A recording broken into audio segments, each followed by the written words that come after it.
ഇന്നലെ ഉറക്കം തീരെ ശരിയായില്ലടോ. മൊത്തം പേടി സ്വപ്നമായിരുന്നു. ഇപ്പോഴും കംപ്ലീറ്റ് ഓക്കെ ആയിട്ടില്ല. വല്ലാത്ത ക്ഷീണം ശരു. അയ്യോ എന്താ സൂത്ര? സൂത്ര അയ്യോ എന്ത് പറ്റി സൂത്ര? അയ്യോ തലയിൽ മുറിവ് വീണിട്ടാ. ആ മേഘം കണ്ട് പേടിച്ചു പോയി ശരു. മേഘം കണ്ട് പേടിച്ചോ? എന്തു പറ്റി? സൂത്രം മേഘം കണ്ട് പേടിച്ച് വീണ് തല പൊട്ടി. അല്ല, മേഘം വീണ തല പൊട്ടുമോ? താൻ പെട്ടെന്ന് പോയി വൈദ്യരെ കണ്ട് കാര്യം പറ.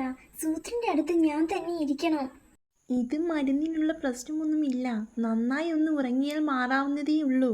ഉറക്കം ശരിയാകാത്തത് കൊണ്ടാ മേഘം കണ്ട് പേടിക്കുന്നതും മറ്റും. അപ്പോൾ തലയിലെ മുറിവോ? അതിനും മരുന്ന് വേണ്ട, തനിയെ മാറിക്കോളൂ. വൈദ്യരെ കണ്ടിട്ട് ഒന്നും തന്നില്ലെന്ന് പറഞ്ഞാൽ മോശമല്ലേ? വഴിയുണ്ട്. ചേട്ടാ, ഈ ഇലകൾ പിടി, ഞാൻ പോയി കുറച്ചുകൂടി കൊണ്ടുവരാം. മേഘപ്പേടിക്ക് മരുന്നായി തിന്നാനാ. താൻ തിന്നോ? അത് തിന്നോ? തിന്നാനല്ലേ കൊണ്ടുവന്നത്? അല്ലെന്നേ, തലയ്ക്ക് പിന്നിൽ കെട്ടിവെക്കാനാ. പിന്നോട്ട് വീഴുമ്പോൾ തല സേഫ് ആക്കാനുള്ള സൂത്രമായത്. വൈദ്യരെ, കിട്ടിയ ഇല മൊത്തം വലിച്ചു വാരി തിന്നിട്ടിപ്പം സൂത്രന് വയറുവേദനയും തുടങ്ങി.